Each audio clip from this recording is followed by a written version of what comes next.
pain and the psychology of pain and pain being that way, let's not discuss the neurologies and the other aspects of it in the actual physical sense, but how can we scale that?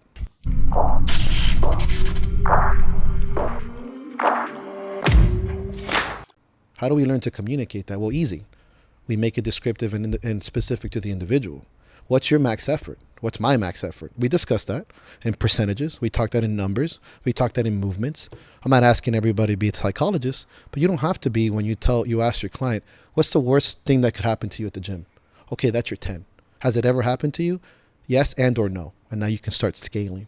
Yeah. And that becomes a way of discussing everything, fear and all these other things. I think anchoring it's huge, right? So it's essentially what you're saying is you got to anchor it, right? But then also understanding with a lot of them things, like with pain, there's the physical pain, then there's the emotional pain because you just got hurt, right? So, I've known athletes that get hurt, just whatever, dude. It's just like part of it. Yeah. Or the first question is, well, how long is this going to take? The question isn't, can I come back? Right. It's like, fuck, how long is this going to take? And when I was sponsoring all the lifters for tons of years, I still sponsor some lifters now, but not like what I used to in the past. And I go to the top meets that they were in. That was the question. So if they get hurt, that's because I got a history of being fucked up, basically hurting everything, right? So I'm the guy, right? So they come, if it's that day at the meet or the whatever, afterwards, it's how long, that was the question. How long is this going to take? Yeah. Right? What do I got to do? When I knew when I knew they were on their way out is when they didn't ask that. They just said, how bad is it? Right? Because the perception changed, right? And everybody's injury threshold is at a different level. Did you ever have that? Yes. Not me personally. Like, did you ever say, like when you had one, was it an accumulation or one thing happened and you're like? I never really had any, it's my first pec tears were when I was still a teenager, right? And there's, I'm going to just default and say something structurally made me more prone to pec tears, because if this was happening when I was 19 and, still had 5 years of competing underneath me, then there was something that made me more prone to it. So that became, a problem throughout my whole career to where, one had to be reattached and the other. So that was kind of accumulated. The right one, when it tore off, that was acute. It was a bench shirt decided, I like to say Bob Young's fucking did it, but the bench shirt decided to take me this way, to the right instead of straight down, where I used to bust Bob's balls and say that he grabbed the bar and pulled it. Yeah. And then so really fucking them, yeah. So then that was acute, but all the other things were basically wear and tear. The hips were wear and tear.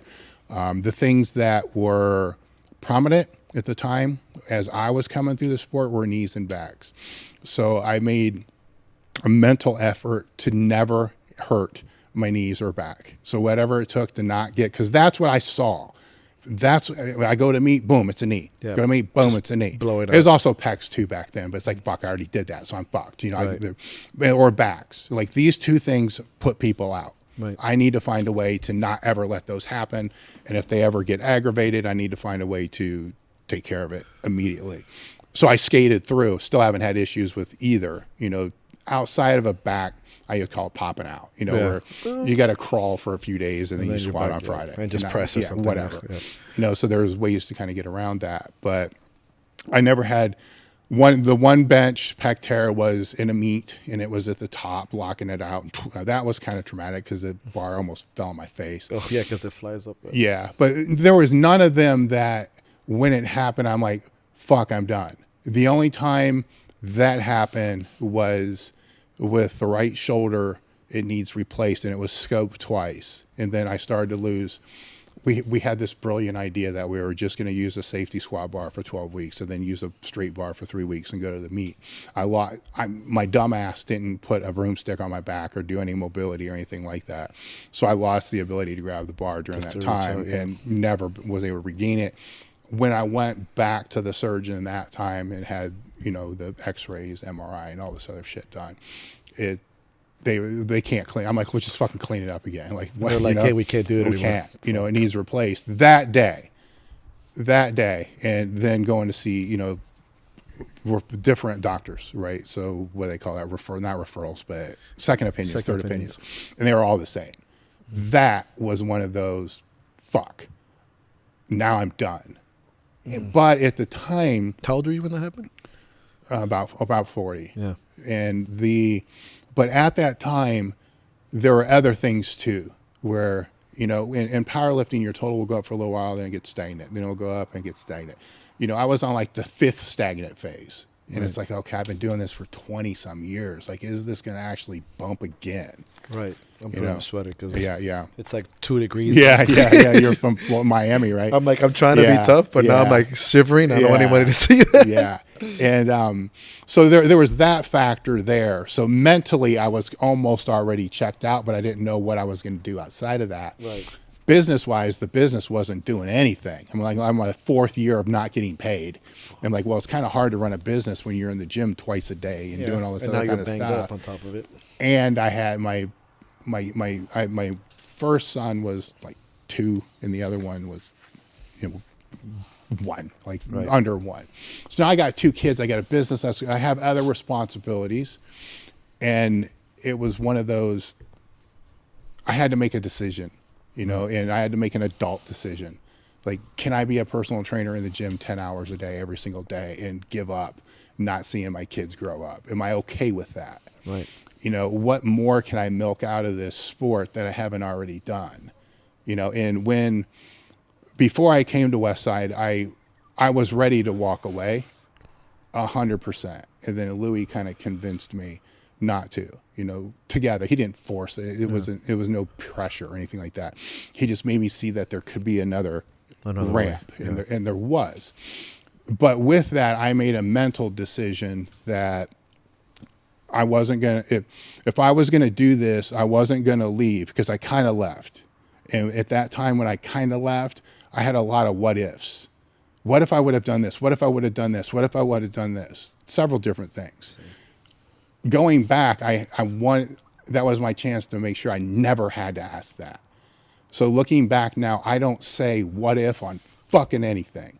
The only things I could say it on are things that I was so ignorant about that weren't around at the time that I would have wanted to know, like trend, right? Stuff like that, right?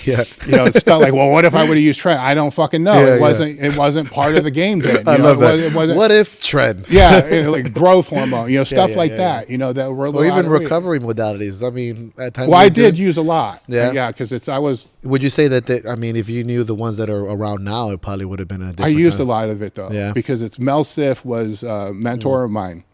So during my final years, I was doing hot, cold contrast. I was doing steam, ice. I was doing all this kind of stuff. And he would walk through how to periodize it, then how to block it, so certain things. Wow. So I was exhausting. There was no, like I said, there's no what ifs with any. And that's why there was Mel Sif. That's why there's Louis. There's why all these other people. And so that changed that perspective. So when it did happen, it still sucked. There's still this identity shift because, as you found with the strongman, you do identify as that. Yeah. And it's hard. You seriously go through all the stages of grief. It is still, it's like you're losing, you're killing and or losing a version of yourself. And you have to I was talking about it recently, it's like you have to have a grieving period. Well, yeah, I mean, walk through the stages of grief. Yeah. Like, what's the first one? Like bargaining? Yeah, bargaining, the denial. I mean, you're bargaining the last few years. Like, I can do one more meet. You're convincing everybody else. Look, hear me out. Okay, I'm only going to take this much. Chill. Okay? Just follow me for a second. Yeah. And you're the only asshole in the room going, Everyone else is like, Then there's the denial, then the anger, right? Oh, super angry. I didn't go to meets for years. Like, fuck those things. And it's like, fuck this. Yeah, you're like, back in my day, I can do that shit for 10, pussy. You're like angry at everything. Yeah, and then but you do. You go through all that, and I've had to help lifters go through it. Right. And that's a tough thing too. Especially when they're in the anger phase. You're like, you want to get a sandwich or something? Well, it's just kind of, they're like, fuck this sport, fuck all you. And they are, it's like, dude, this is just just stay away from it for a while, just years. But when you go back, go to a local meet because it's different when you're at a national level. You've seen this, right? You're at a national level. That's a different dynamic. It's a different monster than a local level. Like Yeah. the local level, you're seeing people doing it for the raw, organic Yeah, reasons why. passion, love, it's a different thing. It's why we all It's almost got in like it. college football and NFL football. It's a different thing. Now at the Different feel. top end, it's about winning. It's about positioning. It's about all Perfect this other numbers. stuff. Yeah, It's do what you different. do to win the medal. That's it. Yeah. Yeah, and if all you are is seeing that, you lose sight of what it really is about. Right. Right. So sometimes you need that. If that's all you do, they need that break. Then the last thing they need to do is to go there. Right. Because that's where they see the political shit and all the Like other this is crap. why I hated it in the first Yeah. place. I mean, it's like the Wizard of Oz. As soon as you see behind the curtain, the game changes. Right. The innocence of not seeing behind the curtain, the local meets, the beginning phases, the fucking training and all this stuff. Nice. It's just great. The innocence is amazing. It's the best. Then you see Right. what's behind. And a lot of people will leave.